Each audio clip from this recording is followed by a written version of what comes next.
অবশেষে শ্রীলঙ্কা সফরে যাচ্ছে বাংলাদেশ এবং সেই সফরে বাংলাদেশ 3টা টেস্ট খেলবে, 2টা টেস্ট খেলবে, 3টা টি20 খেলবে, 3টা ওডিআই খেলবে। বলা যায় পূর্ণাঙ্গ একটা সিরিজ। সেই সিরিজের অধিনায়কগুলোও কিন্তু পৃথক পৃথক, কারণ শান্ত ওডিআই এবং টেস্টের অধিনায়কত্ব করবে, সেই সাথে লিটন কুমার দাস টি20 অধিনায়কত্ব করবে। তো সবার আগে শান্তর প্রেস কনফারেন্স, সেই প্রেস কনফারেন্সটা হয়তো আপনারা সবাই দেখে ফেলছেন এবং সেখানে হয়তো শান্তর কথাগুলো শুনছেন। শান্তর কথাতে আমি একটা জিনিস স্পষ্ট, যে বিসিবি মনে হয় নিরুপায় হয় এবং বিসিবি কোনো কায়দা খুঁজে না পেয়ে একদম চিপায় পড়ে শান্তকে অধিনায়কত্ব রাখছে এবং শান্ত সেখানে অধিনায়ক করার পক্ষে নাই যে সে অধিনায়কত্বটা করবে। কারণ শান্ত এটাই বোঝাইছে যে তিনি যে অফ ফর্মে যাচ্ছে, তার যে অফ ফর্মের একটা অবস্থা, সেই অবস্থা থেকে বের হয়ে আসার জন্য তাকে অবশ্যই একটা ফ্রিভাবে খেলা দরকার এবং তাকে অবশ্যই তার ব্যাটিংয়ে নিজেদেরকে সময় দেওয়া দরকার, যে সময়টা তিনি বের করতে পারতেছে না। এই কারণে তিনি টি20-র অধিনায়কত্বটা ছেড়ে দিছে। তো এখন শান্তর যে কন্ডিশন, শান্তর যে ব্যাটিং অবস্থা, কারণ শান্ত তো আর বোলার না, শান্ত তো আর ফিল্ডারও না, বা শান্ত আর উইকেট কিপারও না যে কোনো কোটায় শান্তকে নিয়ে খেলা যাবে। তো শান্ত যেহেতু প্রপার ব্যাটসম্যান, তার কাছ থেকে ব্যাটিংটাই আশা করবে টিম ম্যানেজমেন্ট এবং সারা ক্রিকেট প্রেমী বাংলাদেশের যতটা আছে, গরিব ক্রিকেট প্রেমীরা যতগুলো আছে, সব গরিব ক্রিকেট প্রেমীরা শান্তর ব্যাটিংটাই আশা করবে। সেইখানটায় শান্ত যদি অশান্তর মতো ব্যাটিং করে, সেখানে তো আর বাংলাদেশ দলে কিছু থাকে না। ক্যাপ্টেন কোটা যদি তিনি খেলতে থাকে এবং টিম ম্যানেজমেন্টও যদি তাকে খেলাইতেই থাকে, তাহলে বাংলাদেশ ক্রিকেট দলের ভবিষ্যৎ কোথায় খুঁজে পাওয়া তো মুশকিল। ওই যে আপনারা বাংলা ইতিহাস যারা পড়ছেন, সেই ইতিহাসের মধ্যে লেখা আছে না যে বাংলার অন্ধকার যুগ, সেই যুগে নাকি বাংলাদেশের কোনো বাংলায় নিয়ে কোনো কবিতা আসে নাই, বাংলা নিয়ে কোনো উপন্যাস আসে নাই, বাংলা নিয়ে কোনো নাটকও লেখা হয়নি। আমার মনে হয় শান্তর যুগটা হয়ে গেছে বাংলাদেশের ক্রিকেটের অন্ধকার যুগ।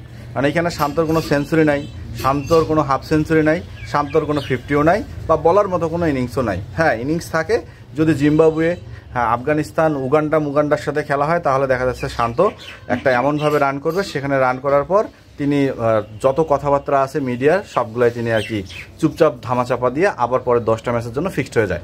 তো শান্ত যদি এভাবে খেলতে থাকে বা শান্ত যদি এভাবে পারফরমেন্স করতে থাকে, তাহলে বাংলাদেশ ক্রিকেটের বাদবাকি ব্যাটাররাও কি একটা লোভ পেয়ে যাবে না যে দিনের পর দিন ফ্লপ করে বাংলাদেশ ক্রিকেট টিমে খেলা যায়?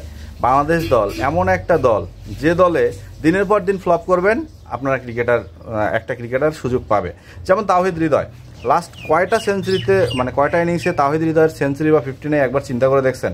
দিনের পর দিন তিনি সুযোগ পেয়ে যাচ্ছে, কারণ ওই যে বাংলাদেশের যে পুলটা থাকে, সেই পুলের মধ্যে এমন কিছু ক্রিকেটার নেওয়া হয়েছে যে ঘুরায় প্যাচে সেই ক্রিকেটারগুলাই আসবে। এরপর মুশফিকুর রহিম সিনিয়রের তকমা লাগাইতে লাগাইতে মুশফিকের এমন একটা অবস্থা, আমার মনে হয় না তিনি আত্মসম্মান থেকে বিদায় নিতে পারবে শেষ পর্যন্ত। ওই ওডিআই এবং টেস্টের টি20-র মতো ফেসবুকে মনে হয় হাই বাই দিয়েই তাকে চলে যেতে হবে।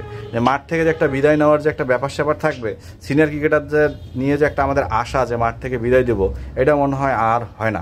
মমিনুল হক, তার অবস্থাও সেম। এরপর জাকির আলী অনিক, নতুন তরুণ তুর্কি ব্যাটসম্যান, খুব ভালো খেলে, কিন্তু ওই যে একটা অসুখ আছে, একটা ম্যাচ ভালো খেললে পরের 3টা ম্যাচ খারাপ খেলতে হবে।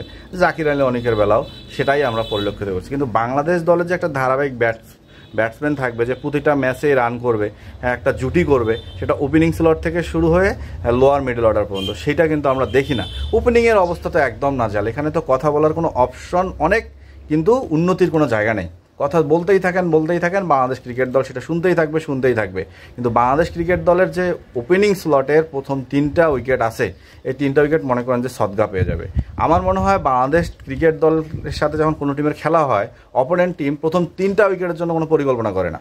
ওপেনিং ব্যাটসম্যানকে কীভাবে আউট করবে কোনো পরিকল্পনা নাই, তারপর হচ্ছে ওয়ান ডাউনের ব্যাটারকে কীভাবে আউট করবে কোনো পরিকল্পনা নেই, কারণ তারা জানে যে এই 3টা ব্যাটসম্যান বাংলাদেশের সদগা হবেই, উইকেট দিয়ে যাবে, আমাদের বোলাররাও খুব ইজিভাবে উইকেটটা তুলে নেবে।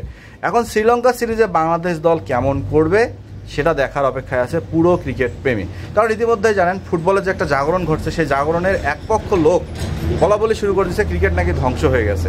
শ্রীলঙ্কা সিরিজটা আমি মনে করবো বাংলাদেশ ক্রিকেটারদের একটা জবাব দেওয়ার সিরিজ, একটা ফিরে আসার সিরিজ, এবং দেশের ক্রিকেটের যে ভাবমূর্তিটা তারা নষ্ট করছে, সেই ভাবমূর্তিটা ফিরায় নেওয়া আসার সিরিজ। এখন দেখা যাক শান্ত বাহিনী, লিটন বাহিনী, সমস্ত লর্ড গ্রুপ কি করে।